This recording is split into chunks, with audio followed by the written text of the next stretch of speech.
empezar a grabarlo.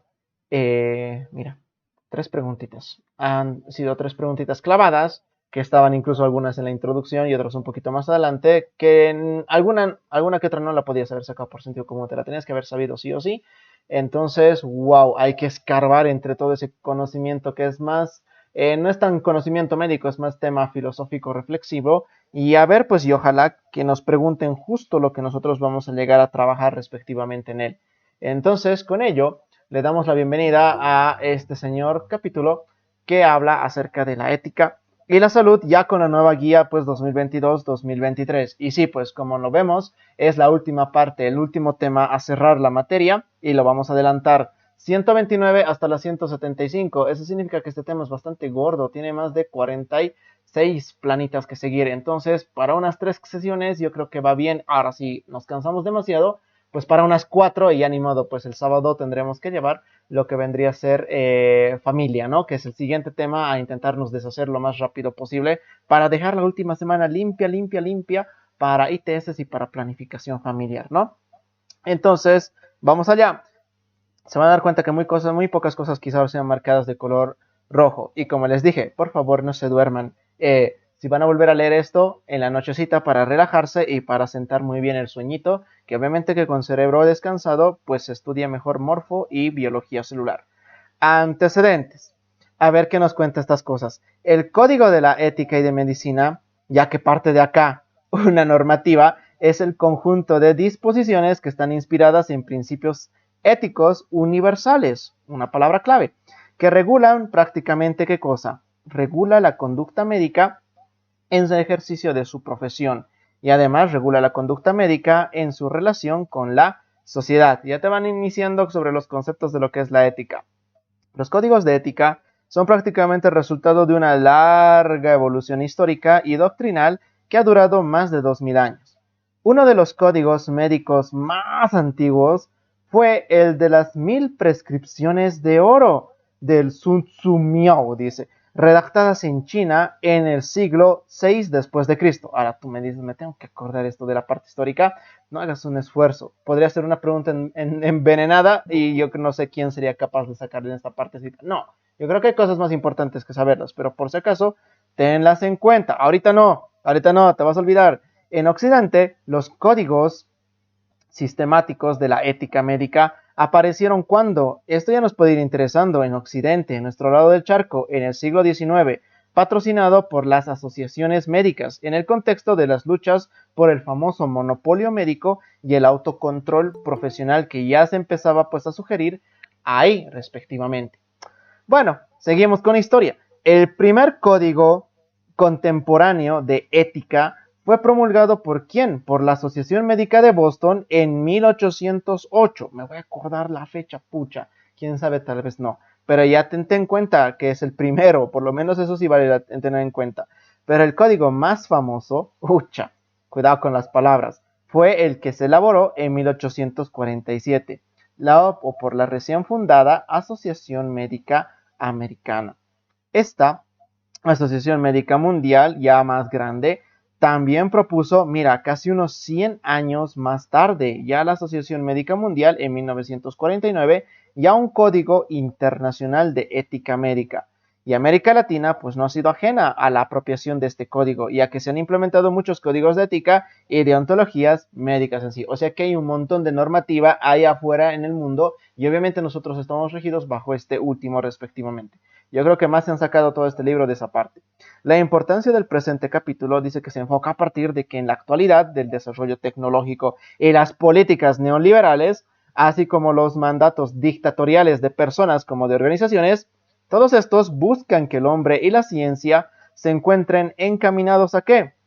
Hombre y ciencia encaminados a resolver los problemas de los menos enfrentados con los de las mayorías y llegar en aras de la ciencia a hacer algo en función de un resultado incierto. Pucha, que sí. Y si el objetivo es conseguir algo e importan los señores resultados, pues los medios para obtenerlos prácticamente no importan, ya sea que perdamos la identidad misma, es lo que se dice, que tú trabajas sin ética alguna, como decimos, el fin justifica los medios, y ya que cada uno, pues por conseguir lo que necesita, hace lo que sea necesario, esté bien o esté mal. En base a eso se rigen estos códigos en sí.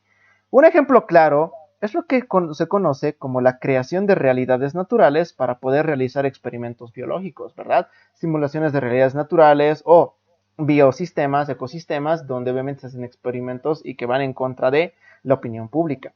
Bueno, simplemente esto es show. La política de un Estado está dirigida a ¿qué? Como siempre, toda política de un Estado, de un país, tiene que estar dirigida siempre a resolver los problemas de salud de una población. Como sí, ya te lo han dicho en el capítulo 2 y 3. Y para esto se debe, ¿qué cosa? Enfocar su atención a todos los niveles de atención de la salud que se conocen dentro de la propia salud pública. Ese primer nivel, segundo nivel, tercero que tú ya lo has visto en temas pasados.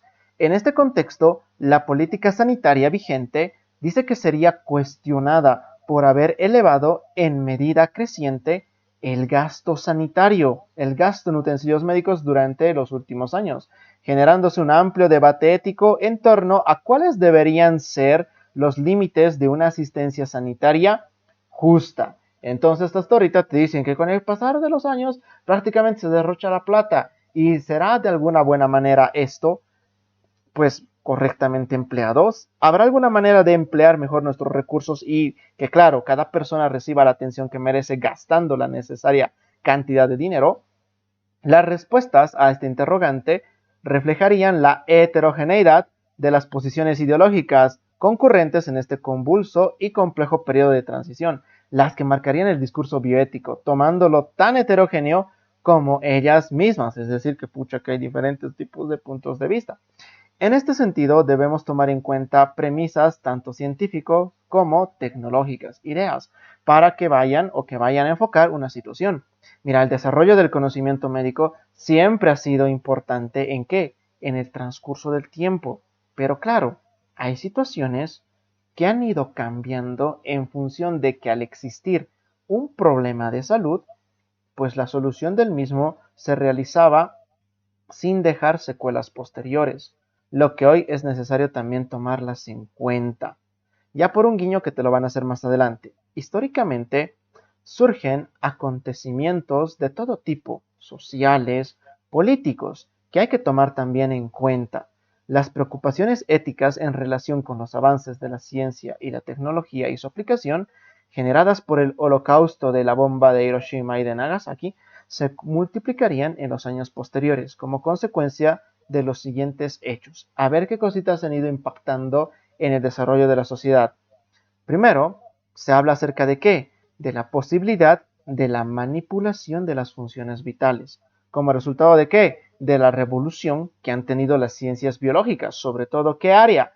El área de la genética, ya iniciada muy atrás en la década de los 50. Obviamente, esto te están diciendo ejemplos de temas que obviamente en la sociedad son demasiado polémicos de los cuales hablar y que incluyen puntos de vista religiosos, políticos, sociales y demás, ¿no? Otro, el progresivo deterioro de las condiciones naturales de la vida.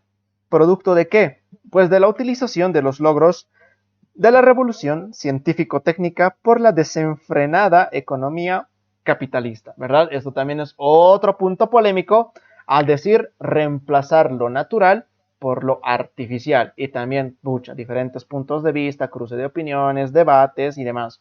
Otro, creciente especialización, fragmentación, despersonalización y deshumanización de la atención médica, asociadas a la utilización de nuevas y complejas tecnologías diagnósticas y terapéuticas, a la correspondiente conversión del hospital prácticamente en un centro de la atención más calificada y la creciente mercantilización de la medicina hospitalaria. Yo creo que este es uno de los puntos que a nosotros nos puede interesar, porque ¿quién no ha escuchado hablar en toda la sociedad y de opiniones obviamente ajenas que todavía en pleno año 2023 la medicina está prácticamente mercantilizada y como decimos aquí en Bolivia, si el que se enferma y tiene que hacerse atender, pues tiene que tener obviamente plata, porque en todo lado te cobran gastos excesivos de tratamiento médico, atenciones, pago de consultas, servicios, y que claro, eso también tiene su punto de vista económico, gestional y demás cositas que también lo justifica de alguna manera, pero eso es difícil de explicarlo respectivamente a una persona que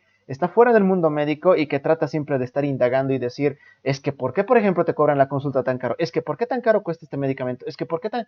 Y que claro, también se puede partir de otras perspectivas que obviamente pues se acaba a veces en nada, siempre con un punto de que hay gente que apoya a esto, que se sigue diciendo que la medicina está mercantilizada y obviamente otros que lo dicen que no en sí. Eso se les deja opinión de cada uno de ustedes. 4.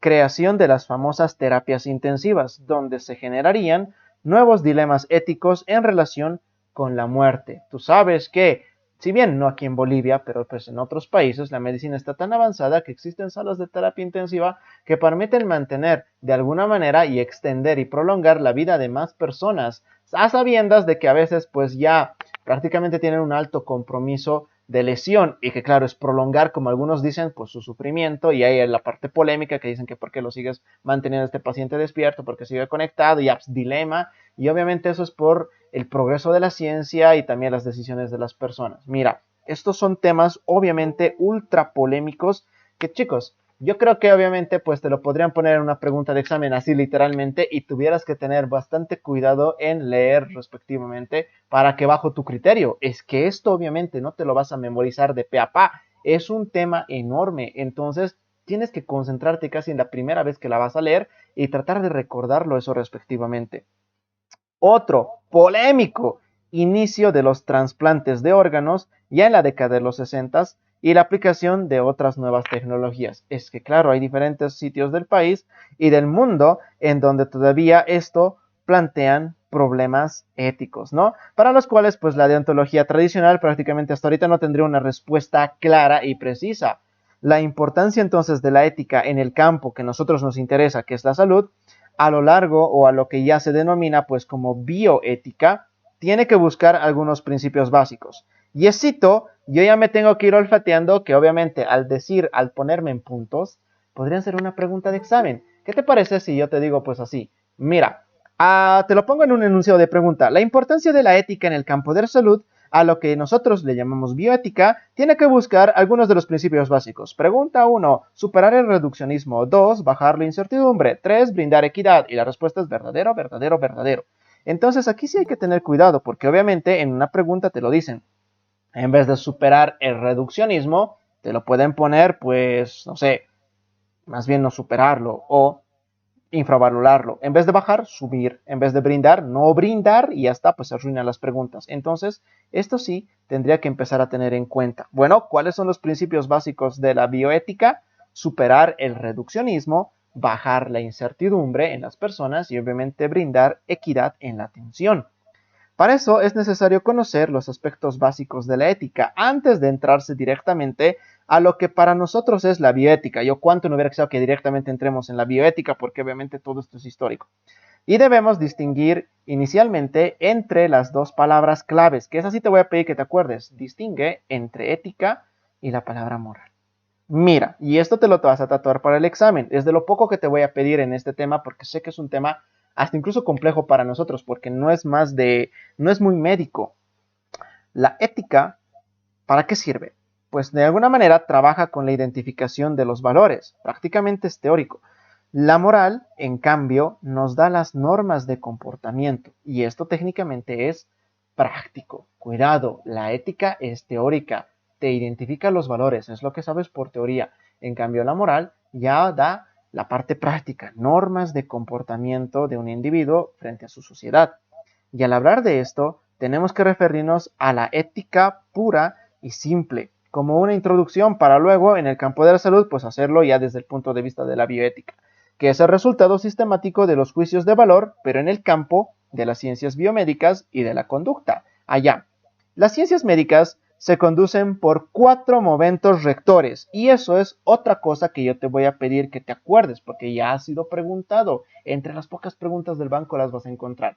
¿Cómo se llaman esos 4 momentos rectores en la historia o durante todo el desarrollo que han conducido principalmente a las ciencias médicas en su desarrollo? Pues la propia ciencia pura y aplicada, la economía que no se puede quedar atrás, la política y la misma ética, que son los 4 pilares que dirigen a las ciencias médicas respectivamente en sí. Que sí, la política pues, sí se ha metido totalmente ahí. Cuando el hombre desempeña una actividad, siempre se desenvuelve dentro de las normas establecidas para la función que él tiene que desarrollar. Es decir, obviamente el hombre tiene que asumir una conducta.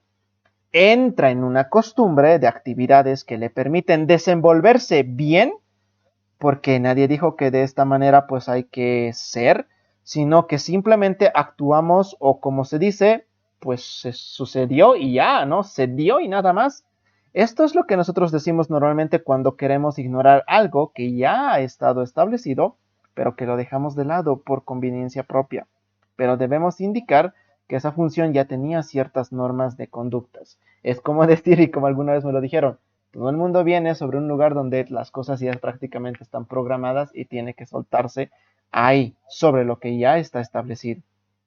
Cuando averiguamos las cosas, nosotros ya vemos que ya había leyes y reglas que marcaban y marcan nuestra conducta social y profesional. Y por lo menos nos dicen qué no debemos hacer en nuestro ejercicio diario. Y a esta ciencia filosófica nosotros le llamamos ética. Bueno, la palabra ética viene de la palabra ethos, que dice costumbre. Y esto es lo que yo te voy a pedir que te lo tatúes. Recuerda que la ética es la ciencia que busca razones últimas universales para adecuar qué cosa? La conducta humana al bien del universo. Al final de cuentas, la ética es aquella que rige la conducta humana, pero en el bien del universo. No solo la conducta humana con los humanos, sino en pro de todo, del universo respectivamente. Bueno, entonces ya te vas dando cuenta de que esta clase va a parecer como la típica clase de kinder que te decían, hay que portarse bien, chicos, ¿no? Pero claro, también hay que ir hablando de otras cositas también. En la definición hay 3 elementos para resaltar. ¿Qué cositas? El ser humano, la conducta y el universo, que están puestas pues justamente acá en este concepto, ¿no? Y que resultan ser prácticamente la naturaleza de la ética, de esta ciencia. Por consiguiente, decimos que la razón social de la ética. ¿Quién es la razón social de la ética? ¿Por qué existe la razón? ¿Por qué existe, perdón, la ética? Por el ser humano. No puede hablarse de ética para los animales, por favor, y esto está en cualquier libro de filosofía que tú puedas leer. ¿Por qué? Porque los animalitos no tienen ética. Lo que nos permite, pues, es observar la actividad y la forma de hacer del hombre, es decir, nosotros vemos la conducta de cada persona. Si el ser humano no actuara, no podríamos concebir la ética. Cuidado que te pongan esta condición como una pregunta de examen. Si una persona no actúa, no puedes ver y no se puede concebir la ética. Por lo que es necesario que una acción tenga que ser externa o interna para poder valorar la misma. El tercer elemento es el bien del universo. Y por universo tiene que entenderse el todo. Todo lo existente, ya sea conocido o desconocido. Es decir, el ser tal como lo concibieron en sus tiempos los filósofos presocráticos en los inicios de la filosofía.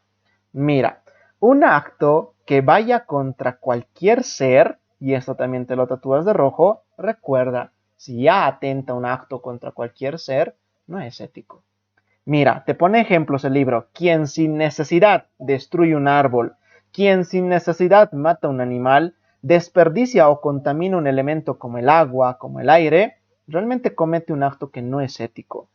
Obviamente esto no incluye la destrucción que necesariamente tiene que hacerse para poder sobrevivir. Cuidado, esta podría ser una muy buena pregunta de examen. Recuerda, en la supervivencia todo el mundo se olvida de las normas porque obviamente es para sobrevivir. Ahí nace, se borra la parte ética y nace pues el instinto, ¿no? La otra parte de los cerebros. Y claro, por eso les digo, este tema no es médico, es un tema más filosófico y a ver pues quién le va a reflexionar y le va a mover el piso respectivamente. Entonces, cabe plantearse una pregunta sobre la definición de ética. Ojo que para los nuevitos, ¿no? Cuando yo pongo así entre paréntesis, obviamente que te tienes que acordar la frase. Es que no vamos a estar rayando todo, que se va a hacer pues todo un desmadre y a veces es mejor tenerlo en cuenta así.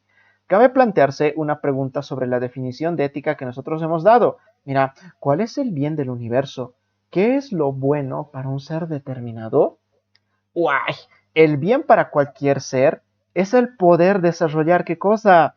Cuando una persona se siente bien, es poder desarrollar sus potencias o sus virtualidades. ¿Sabes que bueno es aquello que promueve su perfeccionamiento? Y malo, obviamente, es aquello lo contrario. Mira, mira, mira, una flor está abriéndose. La humedad, el sol, todo lo que ayude a abrirse, obviamente tú sabes que eso será bueno. Pero es que si llega un insecto y la estropea la pobre flor, eso será pues malo para ella. Así ocurre en todos los seres de la naturaleza, desde el granito de arena hasta en las galaxias. Y obviamente pasando por quién? Pues por nosotros. Nos vamos, valores. Al hablar de bueno y malo, esto parece clase de kinder, ¿no? Lo bueno y lo malo. Tienes que distinguir lo bueno y lo malo, Pinocho. Niños, al hablar de bueno y de malo, estamos refiriéndonos a qué? A unos llamados anteriormente valores que normaban la conducta del hombre. Los valores buenos, los valores malos. Ahora, definición. Cuidado, ¿qué es el valor?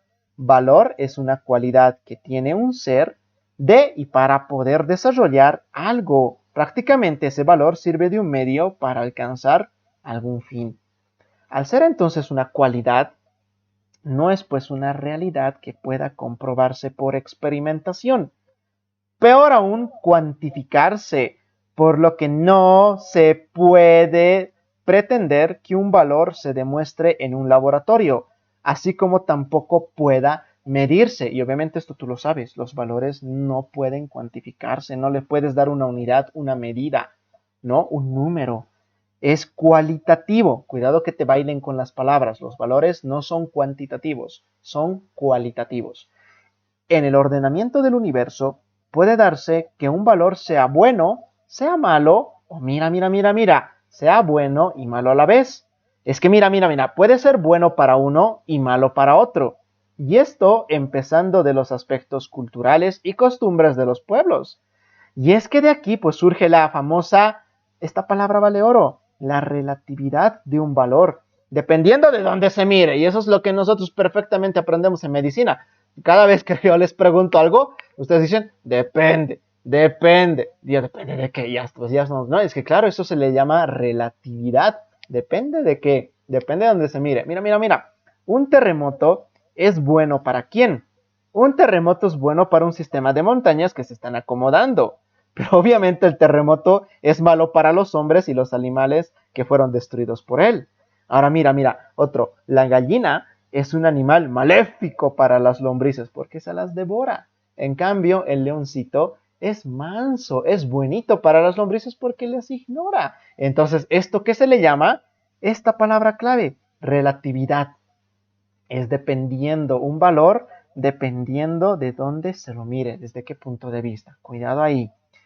Como nuestra tabla de valores es antropocéntrica, o sea, todo lo que le daña al ser humano es malo y todo lo que beneficia es bueno, tenemos la costumbre nosotros de dar valor a las cosas de la naturaleza que no tienen ningún valor ético. Y esto produce mucho dolor a los seres humanos. A ver que te pongo un ejemplo. ¿Cómo no has visto cuántas veces documentales de la naturaleza donde estás viendo al león cazar al venadito y tú dices qué bonito el venadito, todo guapo, yo me encariño con él, que he visto la película de Bambi, yo soy muy fanático de Bambi, pero es que aparece el león y se lo come, lo destroza y frente al camarógrafo y siempre hay el desubicado que dice ¿y por qué el camarógrafo no salva, no ayuda? Escucha, no es nada que ver, eso no tiene nada que ver. Mira, el libro te lo está diciendo. Nuestra tabla de valores es antropocéntrica, es rodeado en el hombre, pero arriba te han dicho que en la naturaleza no existe ética. El animalito actúa por instinto y lo tienes que dejar fluir.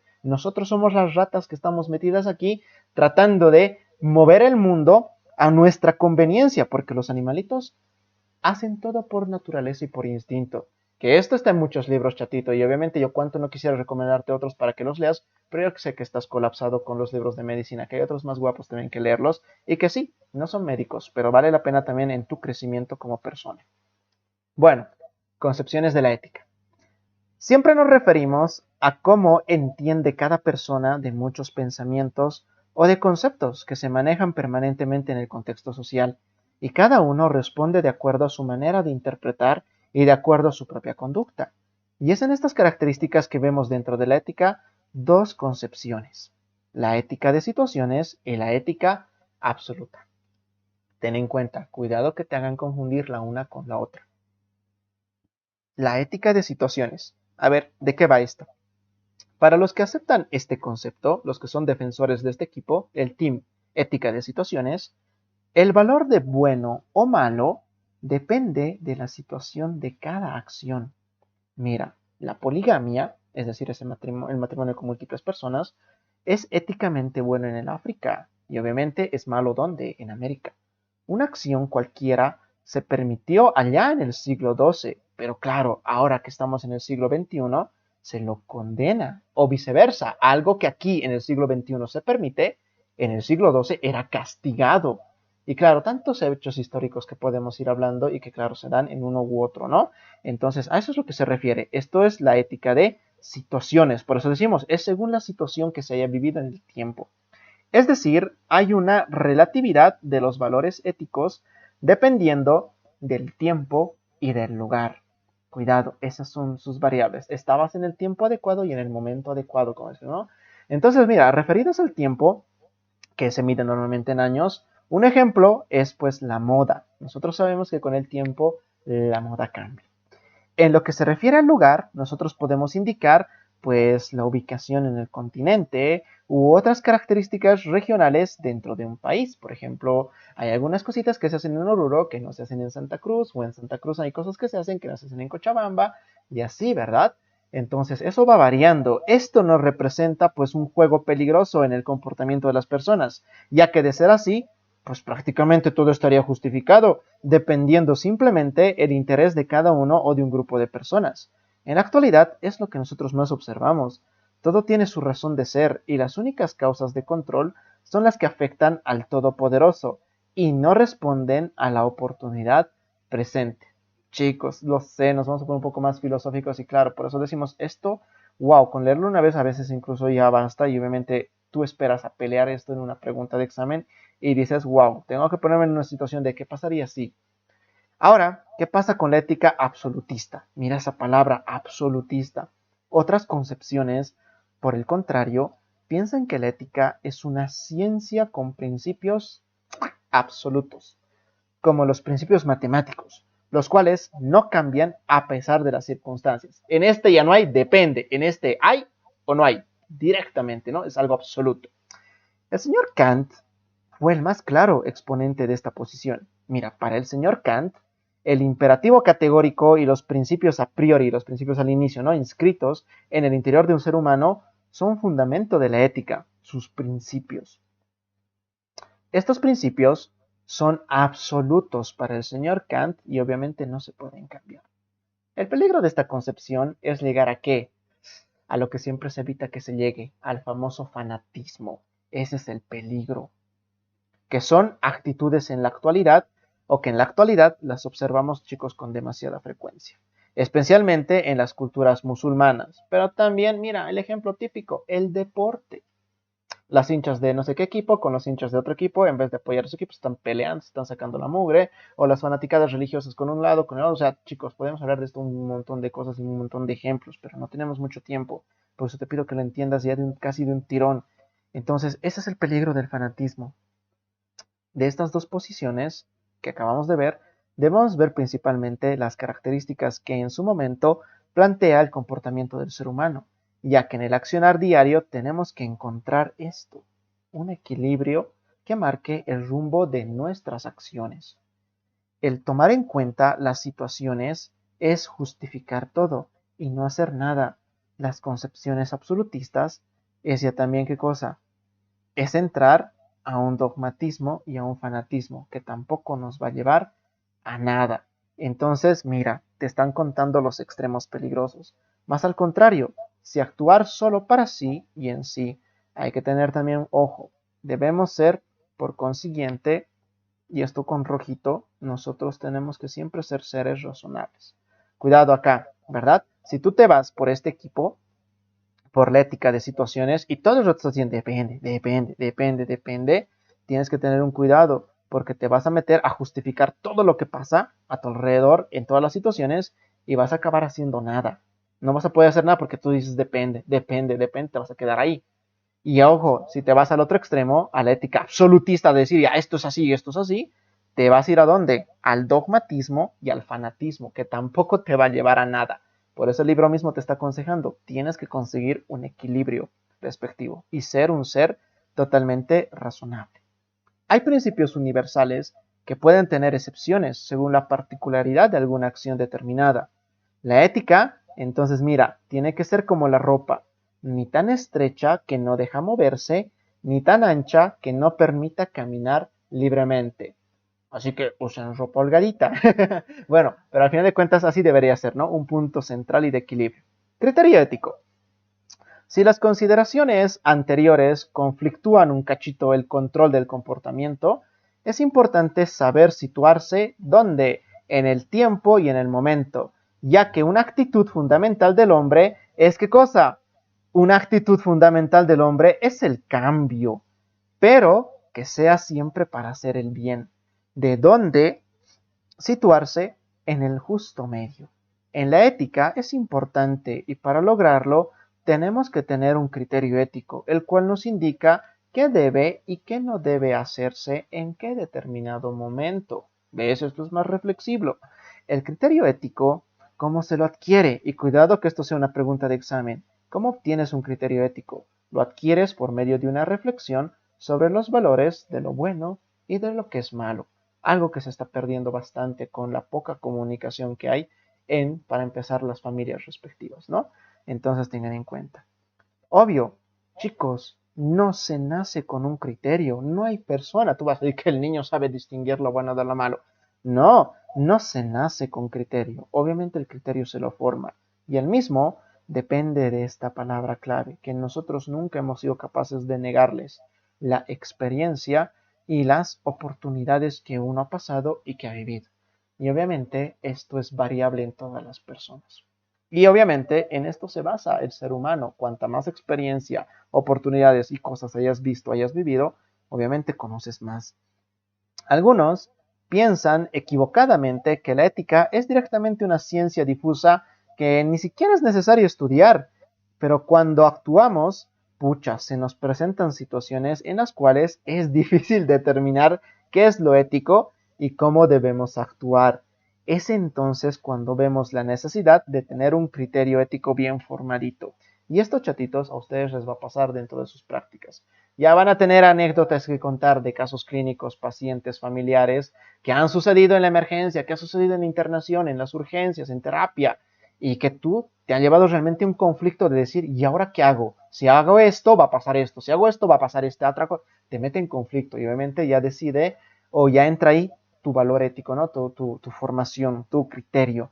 En una sociedad pluralista, nadie tiene derecho, escucha eso, nadie tiene derecho a imponer un criterio ético. Pero obviamente esto no significa que el cómo puede pensarse que cada persona no debería de tenerlo. O por otro lado, acuérdate, cada persona tendría que tener su propio criterio ético y de alguna manera no podría enchufarle directamente a una persona para que lo acepte como tal. Justificación y razón de la señora ética. Definida la ética, es importante sustentar su justificación y debemos plantearnos la pregunta de por qué es necesaria la ética para el comportamiento humano. La razón es clara. Mira qué guapo. Vamos a seguir unos 20 minutitos más y no se me van a cansar. El ser humano, mira, el ser humano es el único animal que puede trastornar el instinto. Es el único animal que se puede educar, que podemos modificar su comportamiento, unas veces por la misma necesidad y otras directamente por normas o por reglas. Este instinto puede hacer que él pueda, por ejemplo, tomar agua sin tener sed. Por eso Kant, o para Kant, el ser humano era el único animal al que había la necesidad de educar.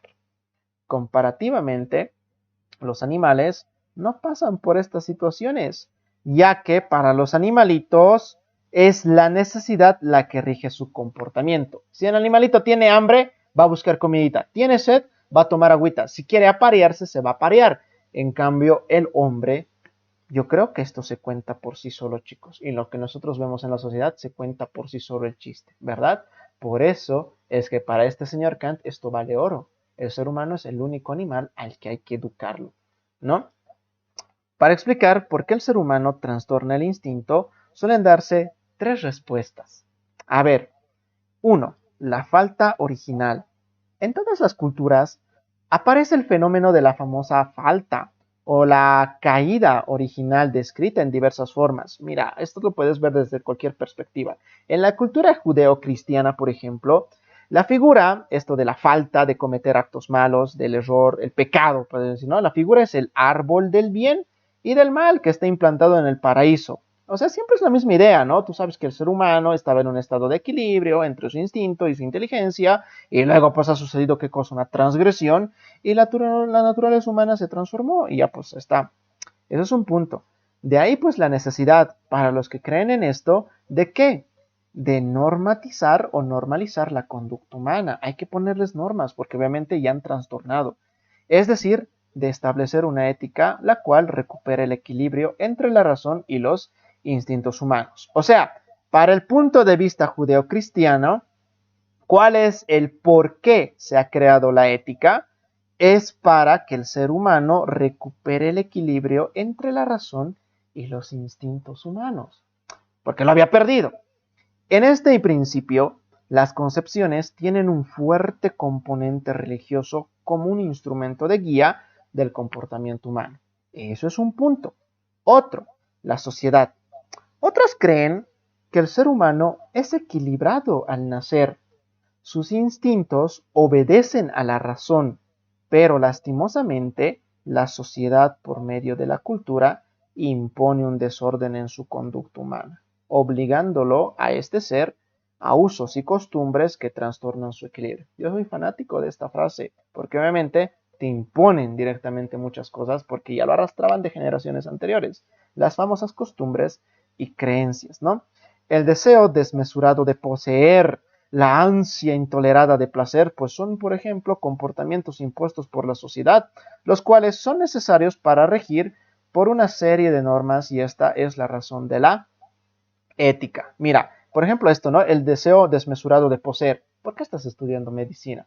Ah, por ejemplo, algunos dicen, es que obviamente voy a ganar bien, es que necesito tener mi propia casa, necesito tener mi propio auto, necesito, o sea, mira, eso se le llama deseo de poseer, necesitas poseer cosas, entonces sí, de ahí van saliendo algunas cosas, y claro, es polémico, chicos, podemos seguir hablando de muchas cosas, pero mira, te va guiando en esta parte, pues es el libro, ¿no? Y que claro, por ese deseo ya tal vez incontrolado de quererlo tener todo, tiene que haber pues una serie de normas, y por eso nació la ética para el punto de vista de la sociedad.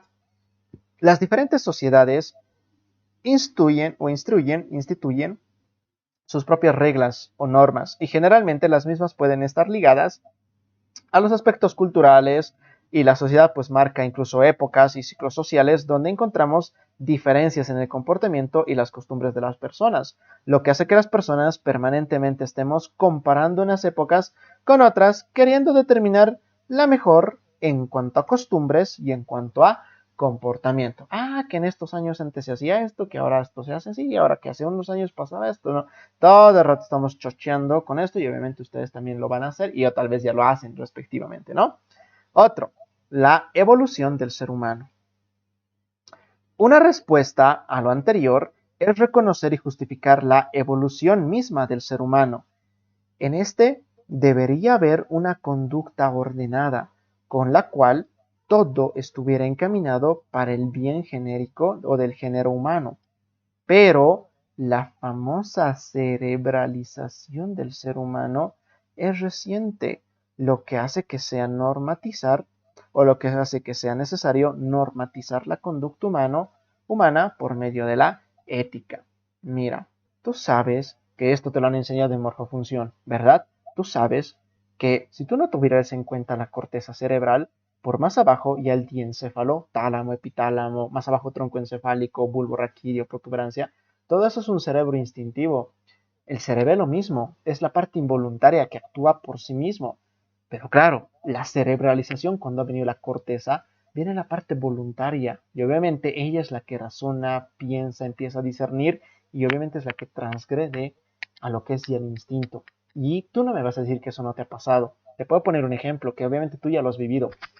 Te pasan las preguntas de examen. Cuando tú a veces estás leyendo una pregunta de examen, a veces inconscientemente, sin pensar mucho, dices, ya debe ser B. Y después ya lo has respondido. Y sucede que a veces inconscientemente está la respuesta correcta.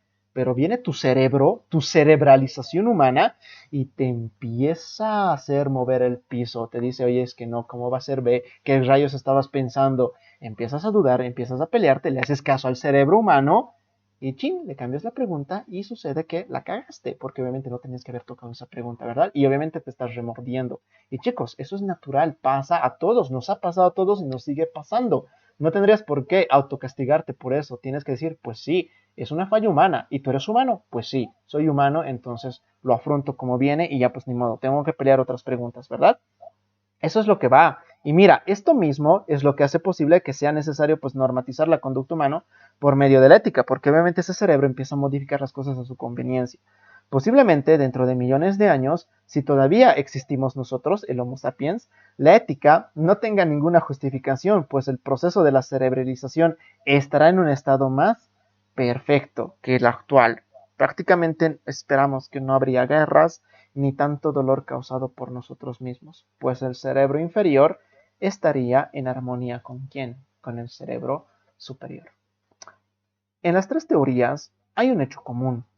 ¿Cuál es ese hecho común que comparten estas tres? Lo que es de aquí arriba, ¿no? Desde acá, la falta original, la sociedad y esta teoría de la evolución del ser humano, que comparten todito esto, por favor. El descontrol de los instintos por la razón, y esto prácticamente justifica la existencia de una ciencia llamada ética. ¿Qué hace la ética? Normatiza la conducta humana, siempre en el bien del ser humano mismo, pero también por el bien de todo el universo. Las tres coinciden en eso. Trastornas la conducta, entonces necesitas que alguien te esté dando normas y reglas. Pregunta, ¿quién establece las normas éticas? Bueno, pues ya se vio que la ética se justifica como una ciencia ordenadora de la conducta humana. Esta ha sido la pregunta de examen del año pasado. Pero es necesario un cachito indagar, pues, en quién tiene el poder de establecer esas normas. En otras palabras, ¿quién establece los principios de la ética? ¿Quién puede obligarme a mí a cumplir unas normas determinadas? ¿Quién decide que un acto determinado es o no es ético? Bueno, aquí también aparecen varias opiniones y obviamente se las respeta. Primera opinión, el quién es un ser supremo. Sabes que las religiones te enseñan que el ser superior es el que ha revelado las normas éticas. Es la promulgación de, por ejemplo, los 10 mandamientos a Moisés según la religión judía y cristiana, o además el ser superior es el que pone en el interior de todo ser humano la ley natural, la voz de la conciencia que le dice qué es bueno y qué es malo. Esta voz, que obviamente es insobornable, es el último juez de la conducta que rige a cada uno de nosotros. Eso es un punto de vista. ¿Cuál es otro punto de vista? El ser humano propio. La segunda opinión te enseña cómo en el fondo de cada ser humano ya está mismo el propio fundamento de la ética. O sea que no hay que apelar a un ser humano.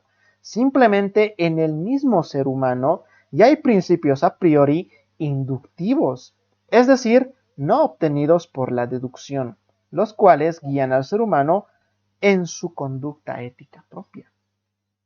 Kant describió esta teoría en bellas palabras. A ver, dentro de mí, la ley moral y fuera, el cielo estrellado. Oigan, qué guapo está toda esta frase, ¿no? Y tiene razón. Es decir, solo hay dos leyes que condicionan el comportamiento humano, la ley moral inscrita en el ser humano y las leyes físicas del universo, representadas en el famoso cielo estrellado. Y claro, el señor Kant añade, obra, tú tienes que obrar de tal manera que trates al ser humano como un fin y no como un medio en sí. Esta ley inscrita en el ser humano muestra la autonomía de éste y por ende, ¿quién es el que establece las normas éticas? Entonces, para Kant, el que establece las normas es directamente el ser humano. En cambio, el otro es un principio más religioso, es por parte del ser supremo.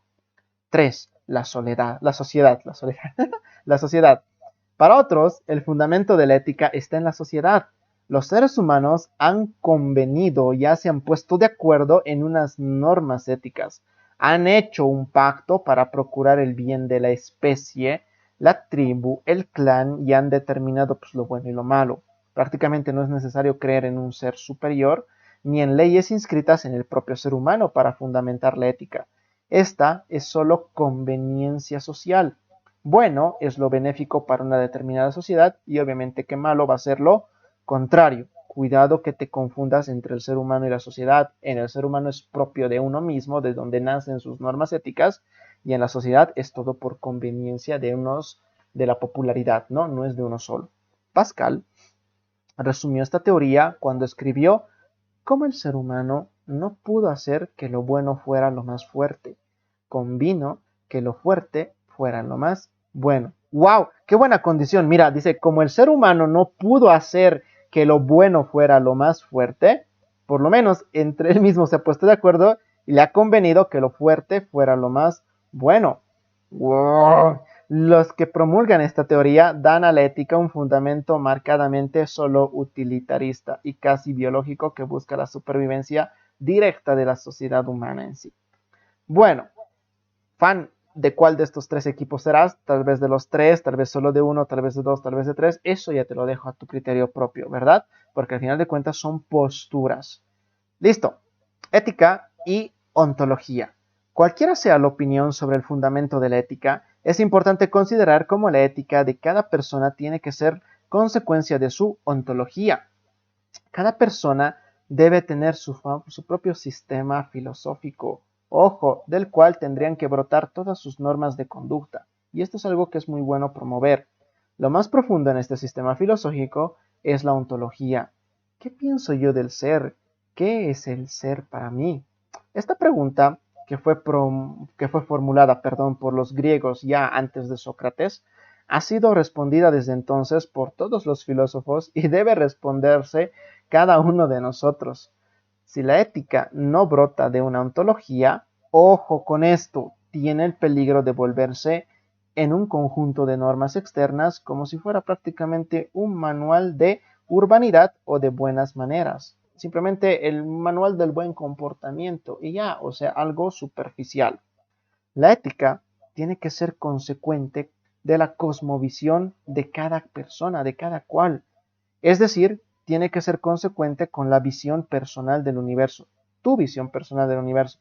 Así entendida, la ética se vuelve ya algo no superficial, sino algo profundo, algo que debe ser constante en todo el comportamiento del ser humano, esté solo o acompañado, en su vida privada o en su vida profesional, y no como un traje que una persona se podría poner o quitar según la circunstancia en la que se encuentre. Entonces acuérdate, la señora ética, desde el punto de vista cosmovisivo, es donde se la puede analizar desde un punto de vista profundo y que tendría que estar en todo momento y en todo lugar, y no solo por las circunstancias.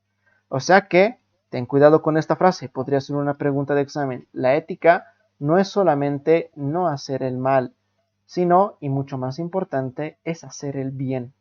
Cuando la ética nace de una ontología, de una convicción personal, ya no es simplemente pues una norma externa que nos limita, sino es prácticamente la verdadera libertad. Qué guapo está esta frase, te la tienes que quedar. Cuando la norma ética se ha hecho norma interior, ya se ha ganado la libertad. Esto lo expresa hermosamente Xuan Tzu, el filósofo taoísta. Mira, dice que aquel cuya ley está dentro de sí mismo camina oculto. Sus actos no se ven influenciados por las aprobaciones o por las desaprobaciones. Es necesario que el comportamiento ético nazca de una convicción interior y no simplemente de porque alguien te lo está diciendo, no una imposición externa. Cuidado chicos, estas cosas que nosotros marcamos en rojo son frases que obviamente pueden ser preguntas de examen porque tienen bastante sentido. A ver, que te lo ponga así. Pregunta, ¿es necesario que el comportamiento ético nazca de una convicción exterior? Es decir, de una imposición externa, ¿verdadero o falso? Y ese rato tú te tienes que poner en modo filósofo. A ver, ¿tú crees que tu comportamiento ético tiene que ser influido por externos, o sea, todo el rato tienen que estar diciendo qué es lo bueno, qué es lo malo, así. O sea, ¿por qué no tendría que nacerte? ¿Por qué no tendría que nacer de ti? Y tú dices, ah, no, esta respuesta entonces está mal, esto es falso. Es de una convicción interna, interior, y no de algo de afuera. Entonces ahí peleas las preguntas. Por eso, en las preguntas de ética, si bien una persona se parte el coco, recuerda, no tienes mucho tiempo para partirte el coco porque tienes que hacer más preguntas, pero tienes que pensar rápido y obviamente tienes que concentrarte en el momento de leer la pregunta para decir, este cuate que me está queriendo preguntar, o sea, ¿qué se va con esta frase? ¿No? Entonces ahí vas. Motivaciones personales para el actuar. ¡Wow! Y esta parte es más con la parte profesional. Todas las actuaciones de una persona pueden estar regidas, ya sea por una ley civil, por una norma ética, o puede no estarlo por ninguna norma externa o por alguna norma interna. Mira, ¿sabes que algunas personas obran por el temor al castigo de una ley civil? Ellos, lastimosamente, se limitan a no hacer lo prohibido por el Estado, o por lo menos a no ser multados, a no ser sancionados. Una persona que actúa así lo está haciendo por una motivación negativa y lastimosamente externa, lo cual produce generalmente insatisfacción y desequilibrio interior. Otros obran por mandato de una ley interna, ya no de algo de afuera, como es una ley civil, algo externo. Por mandato de una ley interna, o sea, una ley ética que nace del interior. Mira, para estas personas, la motivación de sus actos es interior y está regida por el temor ¿a qué?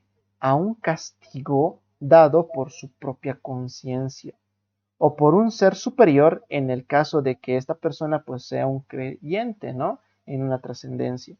El actuar de este modo trae un cacho de coherencia y seguridad existencial, pues la acción personal nace de una motivación interna. Sin embargo, cuando se obra por motivos negativos, como el famoso temor a un castigo, o por motivos positivos, como el deseo de un premio, se produce una acción no siempre auténtica, no natural y no gratificante. Yo cuánto no quisiera que chicos esto se lo queden por entero, porque obviamente cuán guapo sería que todas las personas se dirijan por todo esto. Es decir, que una persona cuando hace las cosas, las haga porque le nace del corazón. No es porque, ay, que yo, mira, ponte a pensar esto. ¿Por qué quieres aprobar medicina? O sea, ¿por qué? ¿Te pondrías a pensar eso? ¿Por qué tendrías que aprobar medicina a la primera? O sea, ¿cuál es la razón más fuerte? Mira, por ejemplo, una razón negativa, temor a un castigo, tus padres te van a botar de tu casa, tus padres te están dando un ultimátum, te vas a estudiar militares, te vas a estudiar policías, no sé, ni siquiera vas a estudiar, te vas a dedicar a vender periódicos, no sé, lo que sea, o sea, algo que tú tienes miedo, un temor a un castigo o positivo, es que si yo apruebo el curso básico me van a comprar un auto, que me van a comprar una casa, que me voy a alcanzar independencia, o sea, es que estás buscando algo respectivamente, y hoy la pregunta es, ¿eso es auténtico? Es como igual, ¿no? En las mismas relaciones de parejas. O sea, yo ¿por qué hago esto? ¿Por qué quiero esto? ¿Por qué no quiero esto? O sea, no es algo que te nace. Obviamente cuando algo es natural y, y así se da porque sí, como hemos empezado el tema, es que es gratificante. Y obviamente ahí no hay castigo ni hay premio. Entonces cuando suceden a veces las cosas mal o de la manera no pensada, obviamente no pasa nada. Imagínate, si tú estarías motivado a estudiar medicina porque solo lo quieres y te da lo mismo entrar a la primera, a la segunda, a la tercera, pero es que tú quieres estudiar medicina realmente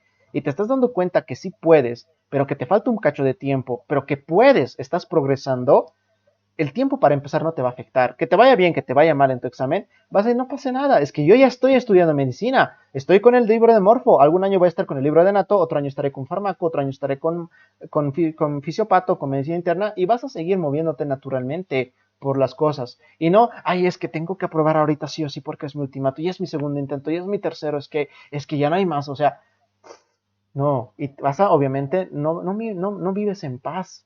Ni siquiera te vas a sentir gratificante con tu resultado. Si apruebas, vas a decir, pero es que podía haber sacado tal vez más nota. ¿Qué tan baja nota estoy sacando? ¿Cómo voy a aprobar? O si desapruebas, qué malo que soy, ¿cómo no voy a poder hacer? No, o sea, no. Y esto, chicos, realmente es para que toda esta parte lo piensen ustedes en cómo van dirigiendo su vida respectivamente. Aplica no solo para la universidad, incluso para el trabajo, chicos.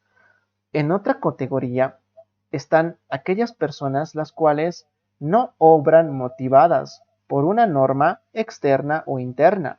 Prácticamente estas personas obran de manera libre de todo temor interno o externo.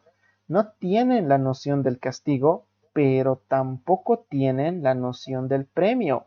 Actúan con naturalidad, que obran todos los seres de la naturaleza, como las plantitas y los animalitos. Estas son las personas que, boom, ¿verdad? Son las más naturales que ustedes van a conocer y obviamente de las que quisieran estar todo el rato ahí juntas. Es el obrar que enseñan los famosos taoístas, el Wu Wei, lo cual es obrar por la acción misma, sin mirar ni preocuparse por sus consecuencias. El Hakuna Matata. No, esto no es el Hakuna Matata del Rey León. Pero alguien dijo, pues, ama y haz lo que tú quieras. Con esto afirmaba que para el justo no hay ley, porque al estar en armonía con el universo, no hay castigo, y mira qué error más grande, tampoco no hay premio. ¿Acaso la planta reclama premio por dar fruto? Tu arbolito te está diciendo, dame premio, te he dado este fruto, vos, te voy a regar. No, le da lo mismo. Este actuar sin motivación es la verdadera acción en la cual no existe el famoso utilitarismo. Así actuaban los antiguos cuando el universo era lo que esta palabra significa, universo. Y todo era un poquito más simple y ustedes no estaban peleando con el curso básico. Y bueno, nos vamos con lo que quizá hay que ponerle un ojo, porque de aquí han salido preguntas de examen. Bueno, a ver, ¿qué horas son? ¿Qué son las que son ya van a ser las 8? Bueno, cargaremos unas 3 hojitas más y nos vamos, ¿sí? Porque miren, ya no es mi intención cansarlos más, que están de todo un día potente de examen y obviamente tienen que revisar también otras cosas.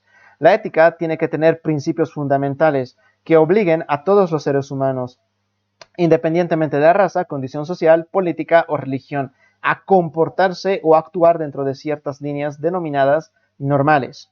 Estas líneas son, y esto te lo tienes que tatuar, primera línea, primer principio, autonomía e inviolabilidad. ¿A qué se refiere? Pues todo ser humano es único, y esto significa que cada persona tiene una unicidad que lo distingue radicalmente de otro de su misma especie. En un sentido estricto, todo ser que tiene o todo ser que existe en la naturaleza es único, pues no hay, por ejemplo, dos naranjas absolutamente iguales. Pero en el género humano, las diferencias entre cada individuo son más profundas, porque aunque las diferencias somáticas no sean muy grandes, el psiquismo nos diferencia. Todos tenemos cabeza, todos tenemos patas, todos tenemos brazos, no patas, no pies, brazos, eso sí es la parte somática. Todos tenemos encéfalo, todos tenemos corazón, todos tenemos pulmones, sí, pero nuestra psiquis, nuestra manera, eso es lo que nos hace únicos. De lo anterior nace el concepto de individuo. Esa palabra individuo que extraña una idea más profunda que el de la mera unicidad, la cual es común del ser humano con los otros seres de la naturaleza. De la individualidad nace el concepto de persona, que como individuo es un sujeto de derechos, pero también de deberes, y por lo tanto su conducta tiene que ser reglamentada por la ética, que respete los derechos de los demás y asegure sus derechos como persona. El ser humano, nosotros sabemos que es autónomo. ¿Sabes que la autonomía tratada aquí es una autonomía más ontológica? Autónomo quiere decir que el principio y el fin están en sí mismos, en uno mismo, y que nada ni nadie puede usarlo como si fuera un medio. Mientras no se interfiera la libertad de los otros, la persona es libre de definir la orientación de su vida y hasta decidir su muerte y los medios para alcanzarlo. Pero recuerda, mientras no interfieras con la libertad de otro, que hasta saben que hace días, hace ayer nomás, este feminicidio tan horrible, ¿no? Y que al final de cuentas esto es porque estos principios faltan en las personas, el respeto por el resto, por la libertad del resto y no la invasión, ¿no? Esta autonomía ontológica no significa que el ser humano tenga independencia absoluta y no necesite de nadie ni de nada para su existencia. Cuidado te vayas a ese extremo, no es decir, soy autónomo y me vale todo. No, al contrario, todos los seres pueden ser tomados como medios por el ser humano para existir. no así los otros seres humanos, los cuales tienen que ayudarse mutuamente sin perder su autonomía. Esto tampoco significa que todos los seres de la naturaleza tengan como fin pues el ser humano. Cada ser, desde el mineral hasta el ser humano, tienen el fin en sí mismo. Pero en los diversos ecosistemas de la existencia, unos seres sirven a otros. En la economía actual del universo, el ser humano tiene la posibilidad de usar los otros seres como medios. Si resultase unos seres más evolucionados que nosotros, obviamente estos seres a nosotros nos usarían para su existencia. Y chicos, esto es incuestionable. Ustedes saben que nosotros somos acá la especie dominante y por lo tanto usamos, ya sean con fines buenos o fines malos, a los otros seres de este planeta. Y que claro, si hubieran seres más avanzados que nosotros, obviamente nos van a acabar usando a nosotros. No es malo que un ser humano se coma una fruta o se coma un animal, si esto obviamente es necesario para su existencia. ¿Qué es entonces malo? Es la violencia, imposible de evitar para poder existir. Lo que trastorna el ordenamiento natural y es auténtico es prácticamente hacerlo sin una necesidad. La autonomía del ser humano significa el derecho de cada persona o que cada persona tiene para decidir sobre su propia vida. ¿Puedo yo disponer de mi vida? ¡Wow! Pregunta dura. Esta respuesta tiene que darse dentro del contexto filosófico y religioso de cada persona. Ojo, muchas religiones enseñan que uno no debe ser dueño de su vida, sino la vida es el dueño de esa vida es el ser superior que lo creó y por lo tanto no es lícito disponer de nuestra vida. Para la persona no religiosa, la posición es clara. El ser humano es autónomo y puede decidir sobre su vida. Son perspectivas. Y el tercer concepto es el de la famosa inviolabilidad. ¿Sabes que violentar es desviar o apartar a un ser de su existencia natural por medio de fuerzas físicas o de fuerzas psíquicas? Toda persona tiene derecho a desarrollar su existencia, chicos. Si alguien pretende por cualquier medio impedir ese desarrollo, prácticamente estaría violentándolo. Pero debe tenerse en cuenta que si una persona está violentando a otra o a una sociedad, no tiene derecho y por lo tanto puede ser impedido, pues el derecho de uno termina donde empieza el derecho de otro. Y esto se ha vuelto una clase de ciencias políticas, ¿verdad? De, de derecho, de derecho para los abogados. Por esto, éticamente, una sociedad puede recluir a una cárcel al criminal y por lo tanto yo puedo matar a otro en legítima defensa, pero es que esta es perspectiva y además depende de las normativas y las leyes. Otro, y este vale oro, el principio de justicia, igualdad de derechos. Con este segundo principio se expresa la igualdad de los derechos que todos los seres humanos tienen. Esta igualdad no presupone igualdad de naturaleza, ojo a ese punto. Ya vimos cómo en la naturaleza no hay dos seres iguales, y cuando se pretende lograr esta igualdad, se cae.